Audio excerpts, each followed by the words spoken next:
Hey, my name is Justin Sellers, the owner of Dial Prospect, and thank you for requesting this video. I hope this is very informative for you, and I hope you can make a good decision based on the information I'm going to provide to you. So forgive me if I'm glancing down at sometimes. I'm actually just trying to keep myself aligned to what I wanted to talk to you about today, and that's on how to book more sales appointments.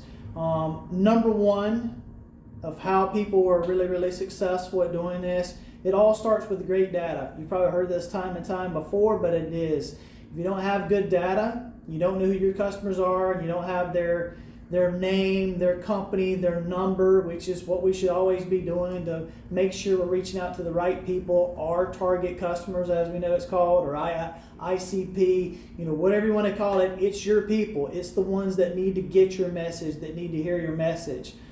Some of us work in a small local area. A lot of my customers are working nationwide, so it still doesn't matter. It all just starts with great data. So that is the only thing that I need from you. I do need your script. That's something that we're going to work on together. Your script, I call it also your offer. So on your data that's provided to us, it's on a .csv file, as always is.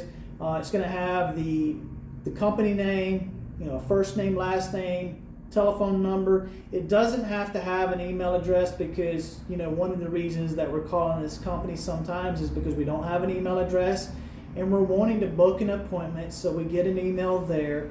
And then also a lot of the times they're not ready for us to book an appointment. There's still maybe a need, we have that concern, but maybe there's just not enough of urgency right now, so we would put them into another process, phone funneling or either email funneling or mixture of both, just basically where we're always nurturing them with just more information, so that they will book that appointment. So number one, again, is your data. Number two is your connection rates. It's so very important. Phone connection rates is the same as your email marketing. In email marketing, your best marketers are always going to be looking at open rates. If they have a high open rate, then the next thing they're going to want to do is say, okay, well, how many actually booked an appointment from there?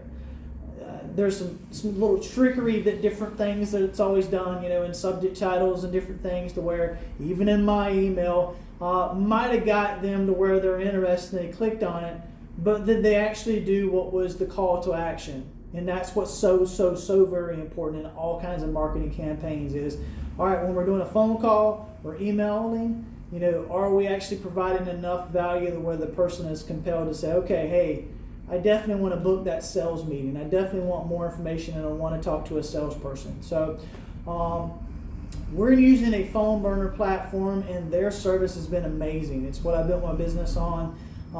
US support, they're great. I could call them and say having an issue or leave them a message. In 5 minutes they're going to be calling me back. So technical issues whenever you're running a call center is going to be very difficult because you can't be having downtime. So we don't have much downtime.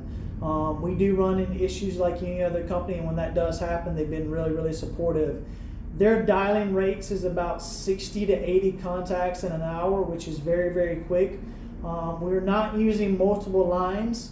That will lead you into some problems with spam. It's going to tarnish your number as well. So one of the things that I'm loving about this platform with the phone burner is actually they're keeping a monitor on the health of our number and always giving me updates on those types of things should there be an issue or a concern. Our business is registered, so it's coming up on IDs. We register all the different carriers too as well. That way, again, our calls are actually receiving a high connection rate. So all the technical stuff that somebody might say, well, are you sure they're doing that? Really what matters is at the end of the day, when I'm running reports, and I always pull this from our customers, what is our connection rate? In any call center, anybody that's going to provide, these phone services like you're wanting somebody to set, appointments for you, that's the first question I'm going to ask them is like, what are your connection rates, or can you show me your connection rates? Because I've worked with other call centers and sometimes it's not even provided or they're not providing that. So that is one of the most important metrics. Like I said, this is very similar to email marketing, where for an email marketer, if they're getting 40 to 50% open rates, they're doing something pretty good. That's actually on the pro side. So for us, it's a very typical day. So like I said, connection rates is very, very important. So now we got the data, number one. Number two, we had our connection rates. Number three, you might have already guessed it, it's going to be offer. That's your offer, your script. I don't like to say script because it sounds salesy. And I don't want to be offering something that's spewing out of just like, we do this, we provide this, my name is John, I hope you have a great day, blah, blah, blah. People don't want to hear that. It just bores them. And it leads to where you're going to have to do numerous phone calls. So, probably step one would actually be, having an understanding of, what do your customers need? The people in your market that are looking at other competitors, how can you beat your other competitors? So email marketing is a science. There's a process that the best of the best people use so that they get high open rates on the email side. And on the cold calling side, like we're actually doing to set appointments, when we're calling these other business owners, they get these type of calls all the time. So we have less than 10 seconds a lot of the times. We have to be very, very prompt and very precise about why we're actually calling. So I could actually go over a lot more in depth about that, give you some more examples of things we do and how we're doing that. But I don't want to waste too much time now, but I'll kind of go on it from a high level. But, basically what we're doing is whenever we're doing our phone calls, we're wanting to make sure they're qualified. That's, do they have a need for our service? Is there a concern? Is there a goal or some kind of objective that they're trying to reach that can only be done through our service? Those are the things that I'm making sure that we're getting a check mark on. If they're not qualified, then really the next step in that process is not going to matter. But if they say, yeah, this is definitely a concern, well, let's just say, hey, now that's a check. Now we know that this is a person I need to continue to talk with because they are wanting to take care of this. Now my next most important question is where a lot of people are failing at, a lot of salespeople fail out, is, well, hey, great, I can help you out with that. We have this, we can do this, or here's, what we're able to provide.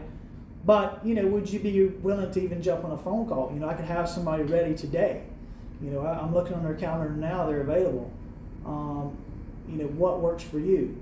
If they're telling you, today's Wednesday and they're like, well, yeah, hey, on Friday I'm available, that might not be something we want to do. Here's why. Because again, to me, it's urgency. If it's something they want to take care of, they're really, really wanting to take care of it now. So what I'm going to do is I'm probably not going to be wanting to book that appointment onto one of my customers' calendars, because what's going to happen is if it's 2 days away or 3 days away or even longer, they're already going to forget about that. And it's just not going to be a good call. So that's why a lot of the times people are failing at setting these appointments, is because they're not clearly understanding that the best way you do that is make sure there's an urgency.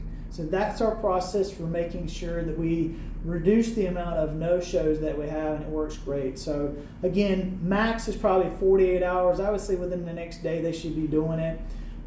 Next step would be like, well, hey, obviously, setting an appointment now is not a good option.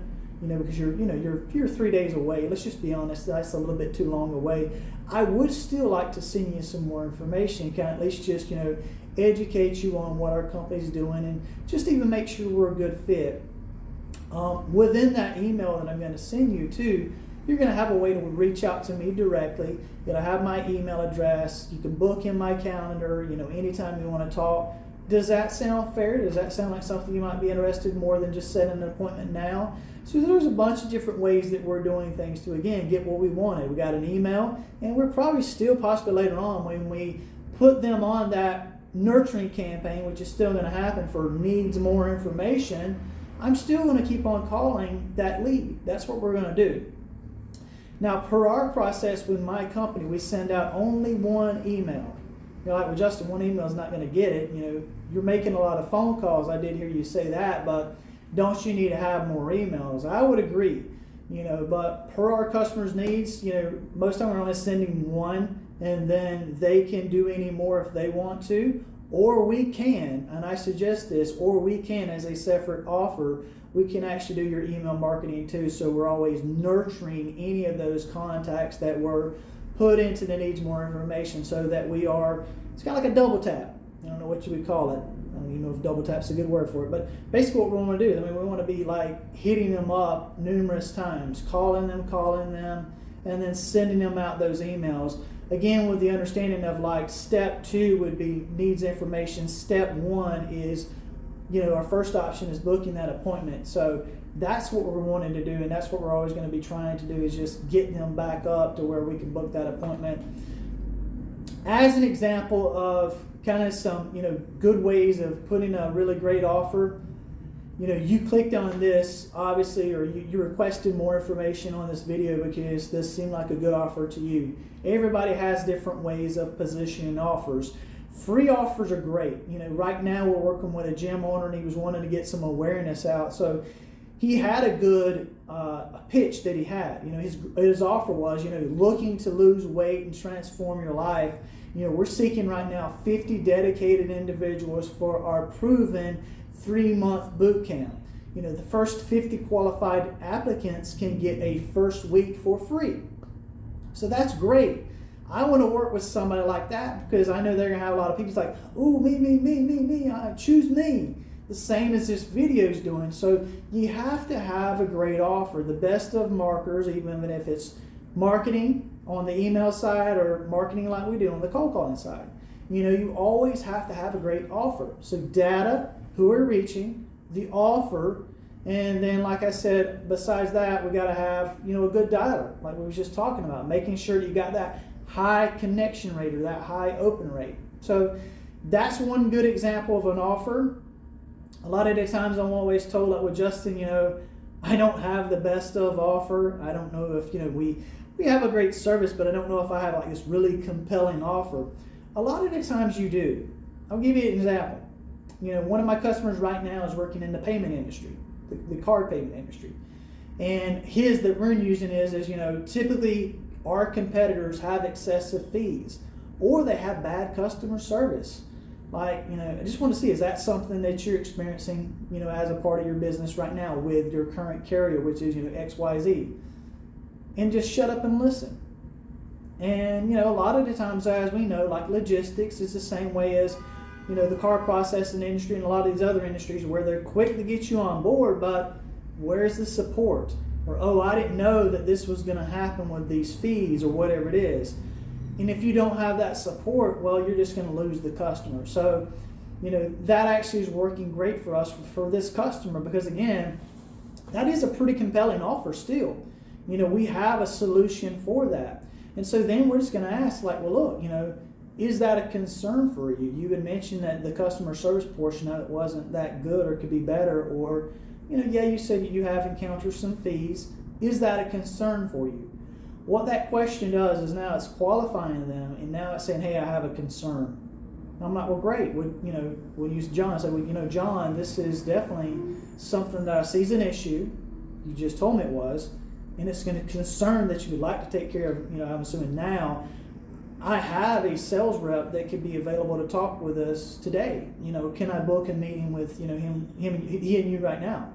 I say, hey, I don't know if I'm ready for that, but could you send me some more information? Yeah, absolutely. Because it doesn't matter to me. What we've just done is we have an open door to where this person is going to actually open our email. Well, hey, I'll send it over to you right now. Oh, we just put in the information. Yeah, you're going to get it over the next few minutes. If you want to, go and verify it right now. But we've just got an open on that. So we still won. So that's why this, again, I called it double tapping. That's why when you're doing things from an emailing side and you're doing it from a phone call side, your success rate on the appointments that you're trying to get just goes through the roof. We're actually doing really, really well on that. So that is it. I hope I've not bored you out by too much of this talk, but those are the 3 most important things that you need to be looking for.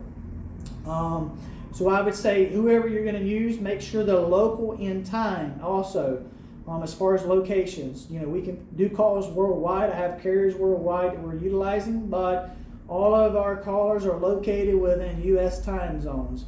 I'm talking to you right now based in Puerto Vallarta, Mexico. All of my call agents, that's going to work for another company, the company chooses them. I don't just say, hey, you got to have 5 people, or, we got to fill up 5 seats, and I'm just going to give you 5 people. No. I know that the most successful companies, like, you need to build up your team. You know, I'm going to give you the person that I feel like is a great person for your business and what you need me to do. And then I'll just say, hey, you know, here's a person. What do you think of them? And then still, you're going to make a choice on that. So if this sounds like something you're interested in, you're really needing some help with getting your prospecting done, you know, at least on the cold calling side, and if you're needing maybe some help on the email marketing side, I would love to chat with you. So just be sure to book that appointment down below.